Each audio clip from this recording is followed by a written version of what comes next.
برادران ملت اسلامی حاضرین محترم، السلام علیکم ورحمۃ اللہ وبرکاتہ۔ الحمد للہ رب العالمین والعاقبۃ للمتقین، والصلاۃ والسلام علی من کان نبیا وآدم بین الماء والطین،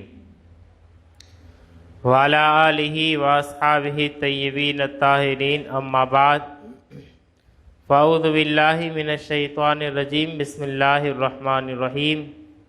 الا ان اولیاء اللہ لا خوف علیہم ولا هم یحزنون۔ آمنت باللہ، صدق اللہ المولانا العظیم وصدق رسولہ النبی الامین الکریم،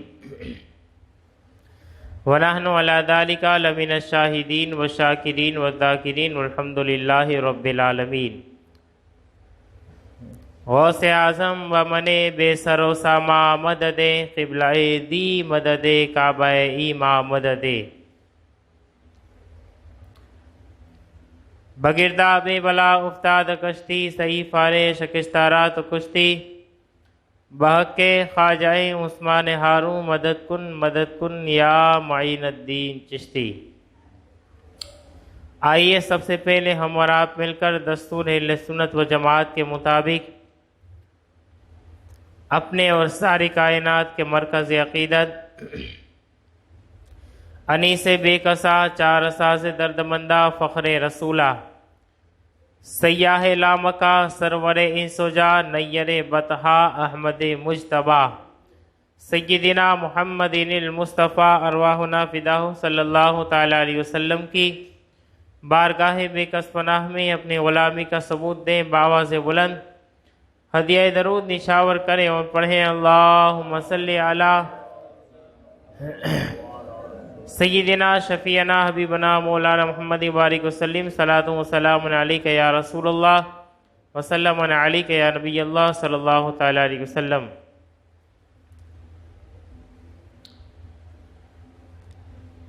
نگاہ ولی میں وہ تاثیر دیکھی، نگاہ ولی میں وہ تاثیر دیکھی، بدلتے ہزاروں کی تقدیر دیکھی، بدلتی ہزاروں کی تقدیر دیکھی، اور نگاہ مرد مومن سے بدل جاتی ہے تقدیریں، نگاہ مرد مومن سے بدل جاتی ہے تقدیریں، جو ہو یکی پیدا تو کٹ جاتی ہے زنجیریں، جو ہو ذوق یکی پیدا تو کٹ جاتی ہے زنجیریں، اور کی محمد سے وفا تو نے تو ہم تیرے ہیں، کی محمد سے وفا صلی اللہ تعالیٰ علیہ وسلم تو نے تو ہم تیرے ہیں، یہ جہاں چیز ہے کیا لوح و قلم تیرے ہیں، اور محمد کی محبت دین حق کی شرط اول ہے، جو ہو اس میں کچھ خامی تو سب کچھ نامکمل ہے۔ حضرات، آج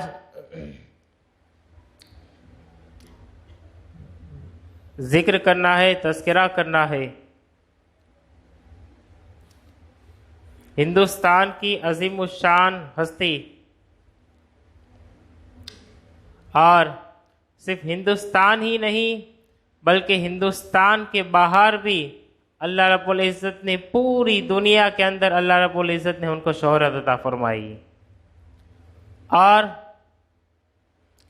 اللہ نے وہ مقام، وہ مرتبہ عطا فرمایا ان کو کہ اللہ نے اپنے دور کے اندر، ان کے اپنے دور کے اندر اللہ رب العزت نے انہیں وہ شان عطا فرمائی کہ اللہ نے ان کے دور کے اندر ہزاروں کی تعداد میں، چاہے وہ کسی بھی مذہب کا ماننے والا ہو، چاہے وہ ہندو ہو، سکھ ہو، عیسائی ہو، اور مسلمان تو ہے ہی کیونکہ وہ اپنے ہیں، لیکن کوئی ایک آپ دیکھیں کہ اپنے تو مانتے ہی ہے اپنے کو، لیکن غیر بھی ان کے قدموں پر سر جھکا دیے ہوئے نظر آتے ہیں، غیر بھی ان کے دربار کے اوپر حاضری دیتے ہوئے نظر آتے، اور غیر بھی ایک ہندو، ایک سکھ، ایک عیسائی، یہ لوگ بھی جو ہے کہ ان کے چہرے کے دیدار کے منتظر نظر آئے، دنیا کے اندر دنیا اسے سید محمد تاج الدین ناگپوری کے نام سے یاد کیا کرتی ہے۔ یہ سید محمد تاج الدین ناگپوری علیہ الرحمہ یہ کون ہے؟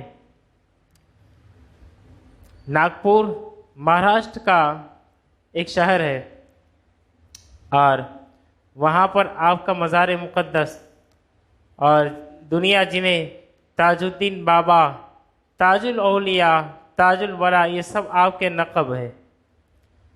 دنیا یاد کرتی ہے، اور دنیا یاد کیوں کرتی ہے؟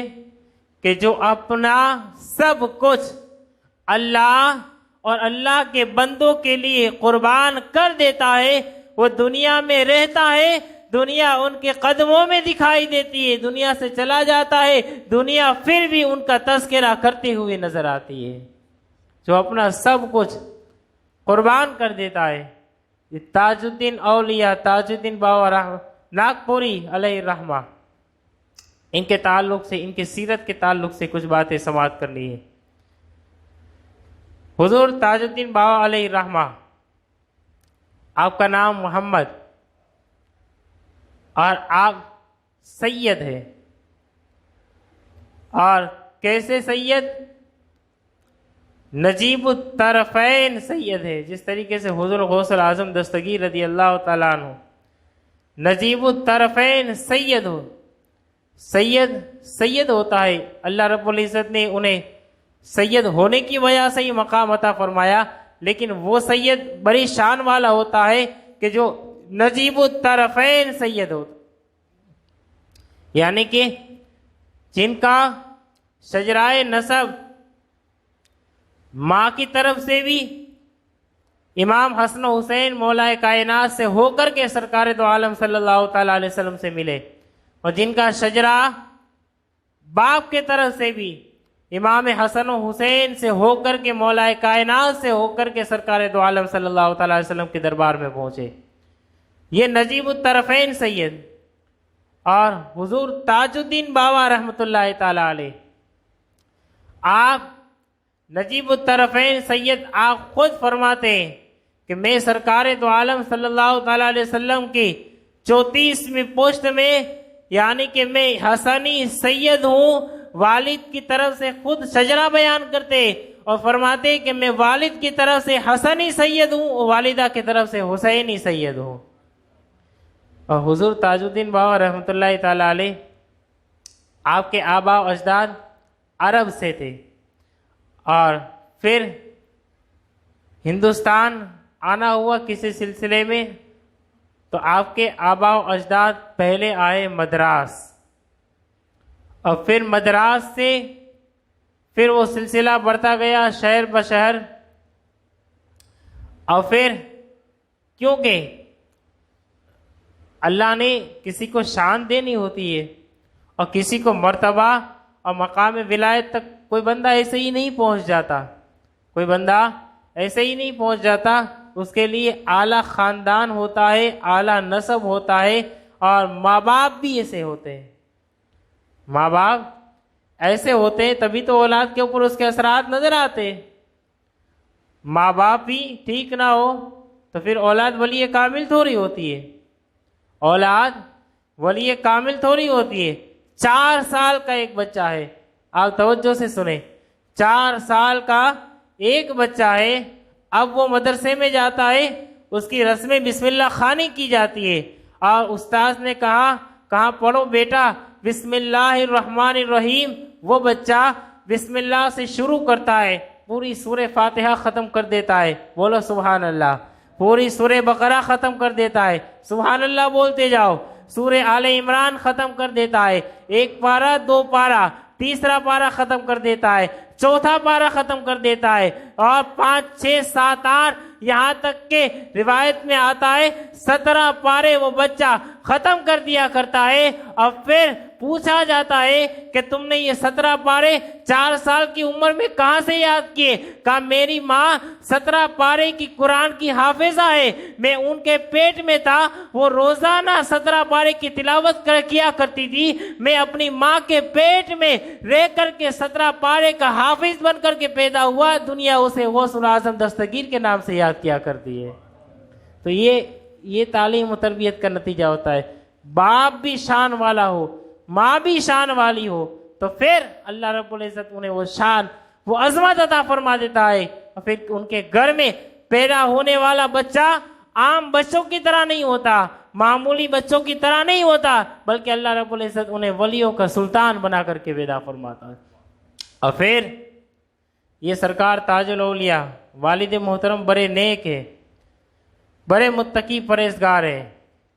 اور جب بڑے متقی پرہیزگار ہو تو پھر پہلے کے لوگ کا یہ معمول ہوتا تھا کہ اپنی بیٹی دیتے تھے اس کو جن کا کیریکٹر، جن کا کردار، جن کا اخلاق اچھا ہو، جن کا اخلاق، جن کا کردار اچھا ہو، ان کو ہی بیٹے دیتے تھے.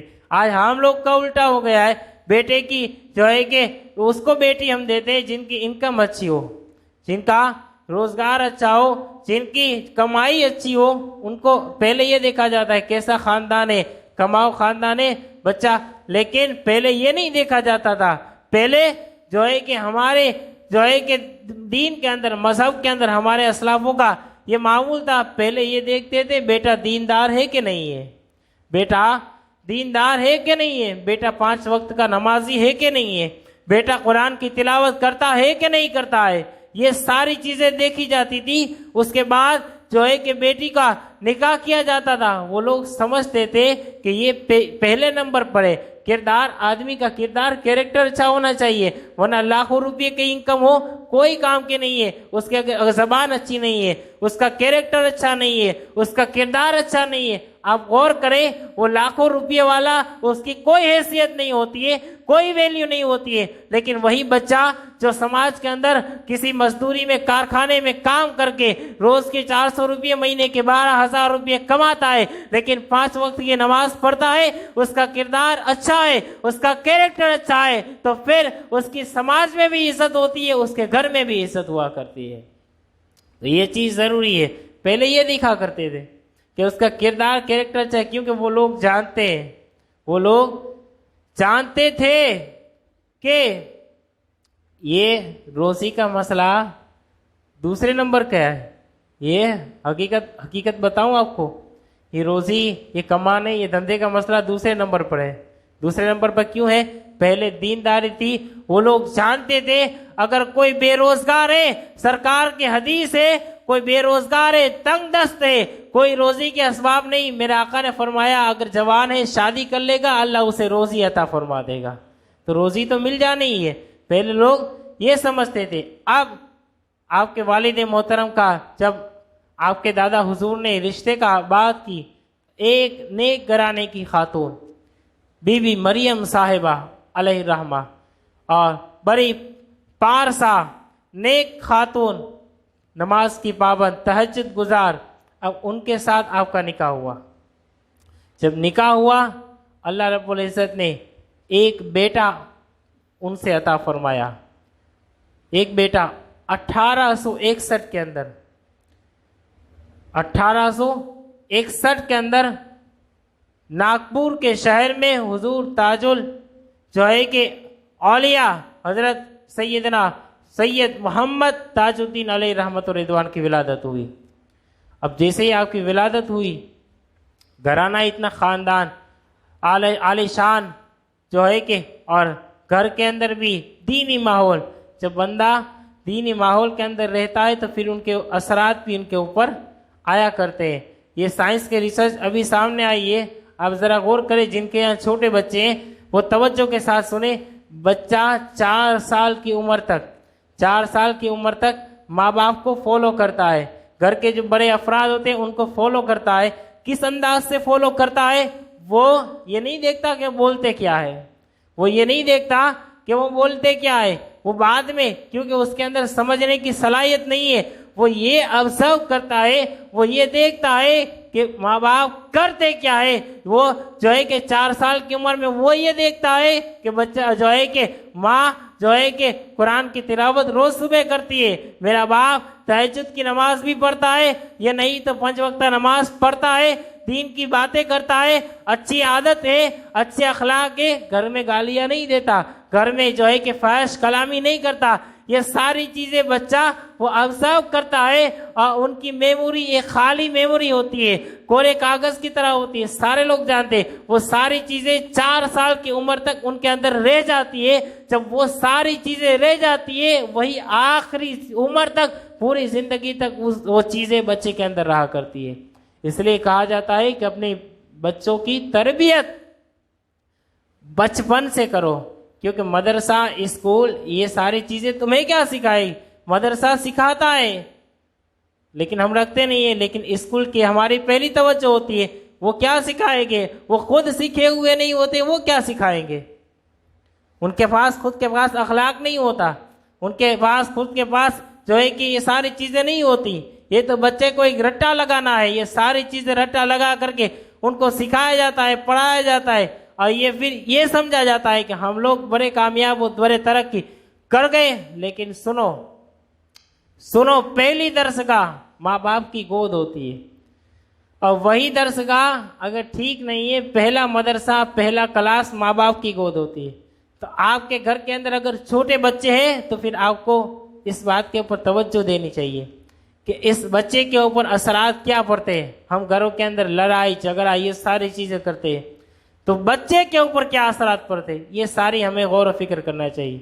تو میں عرض کر رہا تھا کہ سید محمد تاج الدین باوا رحمۃ اللہ تعالی علیہ 1 سال کی عمر ابھی نہیں ہوئی، والد محترم دنیا سے چلے گئے۔ آپ کے والد صاحب کا انتقال ہو گیا، آپ کی والدہ محترمہ نے آپ کی تربیت کی، اب پھر تربیت ہوتے ہوتے 6 سال کی عمر ہوئی، 6 سال کی عمر ہوئی، آپ کی والدہ محترمہ نے آپ کے نانا جو اپنے وقت کے ولی کامل تھے اور بڑی شہرت اللہ نے عطا فرمائی تھی، ان کے پاس لا کر کے چھوڑ دیا، کہا کہ میرے بیٹے کی تعلیم و تربیت کرو۔ اب حضور تاج الدین باوا رحمۃ اللہ تعالی علیہ 6 سال کی عمر نانا کے پاس ہے، وہاں پر تعلیم حاصل کر رہے، قرآن حفظ کیا، قرآن و حدیث کی تعلیم کو حاصل کیا، عربی، فارسی، قرآن و حدیث کے مسائل شریعہ، یہ ساری علوم و فنون حاصل کرتے کرتے 13 سال کی عمر تک جب آپ پہنچے، 13 سال کی عمر تک آپ جب پہنچے، تو 13 سال کی عمر تک پہنچتے پہنچتے آپ نے سارے جو ہے کہ قرآن و حدیث کے علم تھے سارے حاصل فرما دیے۔ 13 سال کی عمر میں سب کچھ حاصل کر لیا، عربی، فارسی، قرآن کا علم، حدیث کا علم، مسائل شریعہ کا علم، ساری چیزیں حاصل کر دے۔ ایک مرتبہ ایسا ہوا کہ آپ نے سارے علم حاصل کر کے جب اپنے گھر آئے تو پھر اچانک یہ ہوا کہ آپ آتے ہی تھوڑی دیر میں غائب ہو گئے، تھوڑی دیر میں غائب ہو گئے۔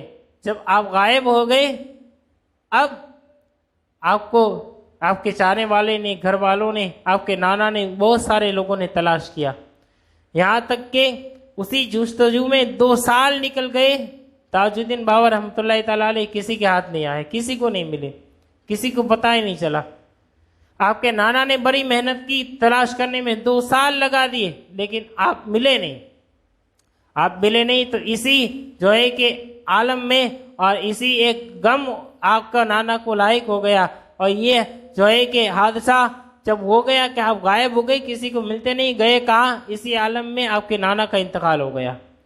آپ کے نانا کا انتقال ہو گیا کیونکہ حضور تاج الاولیاء تاج الدین باوا رحمۃ اللہ تعالیٰ علیہ آپ مدرسے ہی میں تھے، اب مدرسے میں جب آپ پڑھ رہے تھے تو پڑھائی کے درمیان ایک بزرگ، ایک اللہ والے آئے، اور انہوں نے آ کر کے جو ہے کہ مدرسے کے دروازے پر کھڑے رہے۔ آپ استاذ کے پاس سبق پڑھ رہے ہیں، آپ جو ہے کہ استاذ کے پاس سبق پڑھ رہے ہیں، تو وہ بزرگ جو آئے تھے وہ استاذ کو مخاطب کر کے کہتے ہیں کہ یہ بچہ جو تمہارے پاس پڑھ رہا ہے یہ کوئی معمولی نہیں ہے، یہ عام بچہ نہیں ہے، بلکہ یہ اللہ کا خاص ولی کامل ہے، اور اللہ نے اپنے خاص بندوں کے لسٹ میں ان کا نام داخل فرمایا ہے۔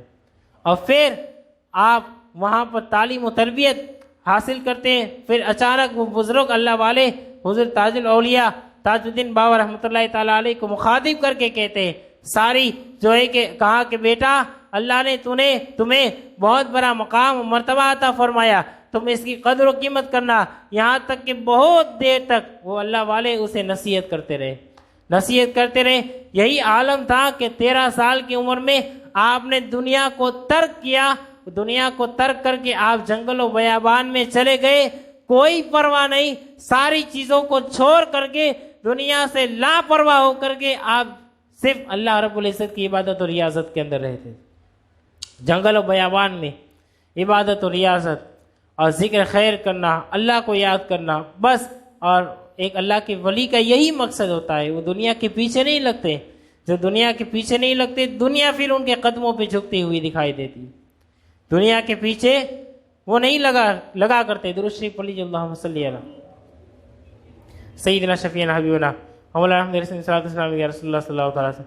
پھر جو ہے کہ حضور تاج الدین بابا رحمۃ اللہ تعالیٰ علیہ, بڑی شہرت, بڑا مقام و مرتبہ, اور پھر بندہ اپنا سب کچھ قربان کر دیتا ہے, دنیا کو جو ہے کہ ترک کر دیتا ہے. پھر اللہ رب العزت انہیں شان و عظمت عطا فرماتا ہے کہ بڑے بڑے راجہ مہاراجہ تاج الدین اولیاء رحمۃ اللہ تعالیٰ علیہ کے دربار میں آیا کرتے تھے.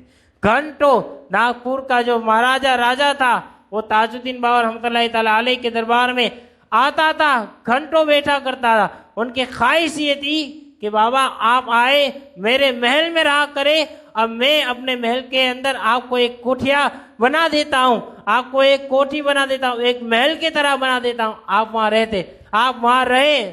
لیکن وہ سرکار انہیں انکار کرتے, نہیں ہمیں تو کسی چیز سے غرض نہیں ہے, اور ہمیں جو ہے کہ کوئی ایسی چیز کی ہمیں پرواہ نہیں ہے.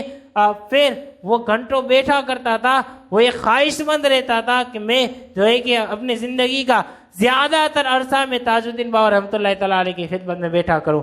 بلکہ آپ کی سیرت نگار کرنے والوں نے, لکھنے والوں نے, اور آپ کی تاریخ, آپ کی سوانح حیات لکھنے والوں نے لکھا ہے, وہ کہتے ہیں کہ تاج الدین بابا رحمۃ اللہ تعالیٰ علیہ وہ ہستی ہے, وہ شان کے بزرگ کے مالک ہے کہ گاندھی جی جیسے بڑے لوگ وہ بھی ان کے دربار میں آیا کرتے تھے. اور گاندھی جی کا یہ معمول تھا کہ زیادہ تر وہ تاج الدین بابا رحمۃ اللہ تعالیٰ علیہ کے دربار میں آیا کرتے تھے, حاضری دیا کرتے تھے, اور وہاں بیٹھا کر وہاں سے فیض حاصل کیا کرتے تھے. اور پھر تاج الدین بابا رحمۃ اللہ تعالیٰ علیہ نے انہیں بہت ساری پیشن گوئی دی. ان میں سے ایک پیشن گوئی یہ بھی تھی کہ یہ ملک ہندوستان پاکستان الگ ہوگا, ہمارا دیش آزاد ہوگا, اور تمہارے ہاتھ آزاد ہوگا, اور ایک وقت آئے گا کہ تم ہی انگریز کو بھگاؤ گے. یہ ساری پیشن گوئیاں گاندھی جی کو حضرت تاج الدین بابا رحمۃ اللہ تعالیٰ علیہ نے اس کے دربار سے ملی تھی. اور وہ بڑا عقیدت مند تھا,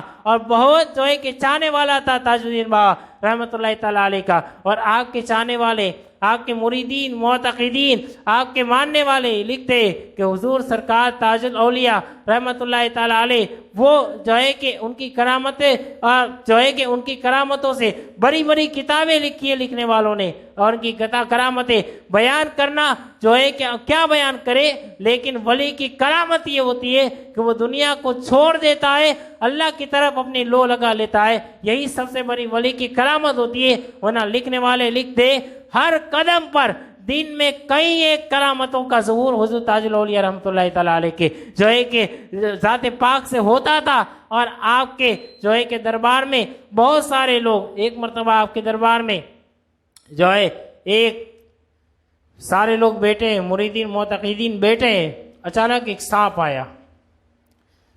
آیا, سارے لوگ پیچھے آگے پیچھے ہٹنے لگے. سانپ آتا ہے, لیکن تاج الاولیاء رحمۃ اللہ تعالیٰ علیہ وہاں سے ہٹے نہیں. پھر تھوڑی دیر میں وہ سانپ آگے آیا, قریب آیا, آپ نے اپنا قدم, اپنا پیر مبارک آگے کیا, سانپ نے آپ کے قدم کا بوسہ دیا. سانپ نے پھر آپ نے دوسرا قدم آگے کیا, اس نے اس کے قدم کا بوسہ دیا. پھر سرکار تاج الاولیاء رحمۃ اللہ تعالیٰ علیہ فرماتے, یہ جانتے ہو یہ سانپ برسوں سے میرے دیدار کا منتظر تھا, اللہ رب العزت نے آج میری زیارت اسے کرا دی, یہ میری زیارت کے لیے آیا ہے. یہ ولیوں کی یہ شان ہوتی ہے, یہ میرا دیدار کرنے کے لیے آیا. اور پھر اپنی پوری زندگی اللہ رب العزت کے حکم کے مطابق شریعت مصطفیٰ آپ جو ہے کہ عالم کیفیت میں بھی رہا کرتے تھے, مذہب بھی تھے, یعنی کہ جس کو ہم اپنی زبان میں مست کہتے, مستان کہتے, لیکن وہ نہیں جو آج کل جو ہے کہ گھومتے رہتے, یہ نہیں. ان کی پوری داڑھی شریعت مصطفیٰ کے مطابق تھی. وہ قرآن و حدیث کو جاننے والے تھے, اور اتنی کیفیت میں رہتے تھے، اور آپ کو تعجب ہوگا کہ اصل مست کس کو کہتے ہیں، اصل مستان، اصل مجذوب کسے کہتے ہیں؟ کیفیت کے اندر رہتے تھے، اضطرابی حالت میں رہتے تھے، کوئی فکر نہیں، کپڑوں کی فکر نہیں، ساری چیزیں ایک طرف رہتی تھی، نماز کا وقت ہوتا، اذان ہوتی، ساری کیفیت الگ ہو جاتی، تاج الاولیاء فوراً نماز کے لیے کھڑے ہو جایا کرتے تھے۔ یہی اصل کرامت ہے، یہی سب سے بڑی کرامت ہے۔ پوری زندگی آپ کی زندگی کا یہ جو ہے کہ مشغلہ تھا، آپ غریبوں سے بڑا پیار کیا کرتے، غریبوں سے آپ بڑا پیار کیا کرتے، بڑی محبت تھی، اور غریبوں سے آپ کو اتنی محبت تھی کہ ہمیشہ آپ کے دربار میں جو آتا مانگنے والا۔ اور پھر یہ تھا، میں نے آپ کو بتایا کہ راجہ مہاراجہ، یہ بڑے بڑے لوگ جو ہے کہ ان کے دربار میں آیا کرتے تھے، اور سارے دھرم کے لوگ آتے، دن میں ہزاروں کی تعداد میں، کوئی مٹھائی لاتا، کوئی فروٹ لاتا، جس کے پاس جو ہوتا روپیہ پیسہ لاتا، ادھر وہ سرکار کی بارگاہ میں پیش کرتا، دوسرے ہاتھ سے سرکار تاج الدین اولیاء غریبوں کے اندر تقسیم کیا کرتے تھے، غریبوں کے اندر خیرات کر دیا کرتے تھے۔ ایک مرتبہ ایک شخص آیا، اور انہوں نے جو ہے کہ وہ شخص مدراس سے آیا، اور مدراس سے آپ کا چاہنے والا تھا، انہوں نے آ کر کہا حضرت آپ کے دربار میں بڑے بڑے راجہ مہاراجہ آتے، سب کچھ آتے، میری ایک تمنا ہے۔ کہا کیا ہے بتاؤ؟ کہا مجھے حج کرنا ہے، آپ کسی کو کہو مجھے پیسہ دے، میں حج کر لیتا ہوں۔ آپ کسی کو کہو مجھے پیسہ دے، میں حج کر لیتا ہوں۔ اب ولی تو کسی کا محتاج نہیں ہوتا، کسی کو محتاجی اور کسی سے مانگنا یہ کیا؟ اب وہ بیچارہ عقیدت مند تھا، ماننے والا تھا، اسے کیا پتا۔ اور پھر اب وہ وہاں پہ رہنے لگا، کہا تو یہاں رک جا، میں کچھ انتظام کرتا ہوں۔ اچانک جو ہے کہ کچھ سمے ہوا، حج کا مہینہ آیا، حج کا جیسے ہی مہینہ آیا سارے حاجی چلے گئے، اب وقت قریب آتا ہے، اب حج کے ایام شروع ہو گئے، حج کے دن شروع ہو گئے۔ جیسے ہی حج کے دن شروع ہو گئے، اب انہوں نے جو ہے کہ کہا کہ حضرت آپ نے اس سال حج کا انتظام نہیں کیا، اب وعدہ کریں اگلے سال حج کا انتظام کریں گے، اگلے سال جو ہے کہ حج کے لیے مجھے بھیجیں گے، کوئی انتظام کر کے مجھے آپ روانہ کریں گے، میں یہی رکتا ہوں، آپ مجھ سے وعدہ کریں۔ سرکار اولیاء تاج الاولیاء جلال میں آئے، ان کو قریب کیا، ان کے جو ہے کہ پیٹھ کے اوپر ہاتھ مارا، جیسے ہی ہاتھ مارا وہ شخص فوراً میدان عرفات میں پہنچ گیا، وہ میدان عرفات میں پہنچ گیا۔ وہ کہتا ہے میں نے حج کیا، سارے حج کے ارکان ادا کیے، خانہ کعبہ کو دیکھا، اب جو ہے کہ صفا مروہ، زمزم کا پانی پیٹ بھر کے پیا، سب کچھ کیا، جو سارے ارکان ادا ہو گئے، وہاں پر سرکار تاج الاولیاء پھر ملے۔ بولو سبحان اللہ، تاج الاولیاء پھر ملے، اور پھر مل کر کے پھر مجھے قریب بلا کر کے میری پیٹھ پہ ہاتھ مارا، تو میں کیا دیکھتا ہوں، میں پھر سے ناگپور کے اندر پہنچ گیا، اور پھر وہیں پیر کے اندر، وہی جھاڑ کے نیچے جو نیم کا درخت تھا اس کے نیچے میں پہنچ گیا، اور میں پہنچ گیا۔ پھر تاج الاولیاء نے کہا اب حج تو ہو گیا، کتنی دیر بیٹھے گا، جا اپنے گھر چلا جا، اللہ نے تجھے حج کرا دیا ہے۔ تو یہ ولیوں کی شان ہوتی ہے۔ اور پھر آپ جو ہے کہ اپنی زندگی کو 1861 کے اندر آپ کی ولادت باسعادت ہوتی ہے۔ 1925 کے اندر 27 محرم کی 27 تاریخ کو آپ اس فانی دنیا سے تشریف لے جاتے۔ انا للہ و انا الیہ راجعون۔ آج بھی آپ کا مزار تاج آباد ناگپور شہر کے اندر آپ کا جو ہے کہ مزار مبارک مرجع خلائق بنا ہوا ہے۔ ہزاروں کی تعداد میں لوگ آتے ہیں آپ کے مزار پر، اور وہاں سے فیض حاصل کرتے۔ اللہ رب العزت کی بارگاہ میں دعائیں، اللہ رب العزت ہم سب کو سرکار تاج الاولیاء رحمۃ اللہ تعالیٰ علیہ کے فیضان سے مستفیض فرمائے۔ اور جو ہے کہ میری بھی ایک بڑے جو ہے کہ عرصے سے تمنا ہے، آپ میرے لیے دعا کریں، میں آپ کے لیے دعا کرتا ہوں کہ میری تمنا ہے، میں نے ان کے دربار میں حاضری نہیں دی، آپ دعا کریں اللہ رب العزت مجھے سرکار تاج الاولیاء رحمۃ اللہ تعالیٰ علیہ کے دربار کی حاضری نصیب فرمائے، ہم سب کو نصیب فرمائے، اللہ رب العزت ان کے فیضان سے مستفیض فرمائے، اور ہماری تمام پریشانیاں دور فرمائے۔ آمین۔ وما علینا الا البلاغ المبین، وآخر دعوانا الحمدللہ رب العالمین۔ کھڑے ہو جائیں، کھڑے کر سب درست کریں۔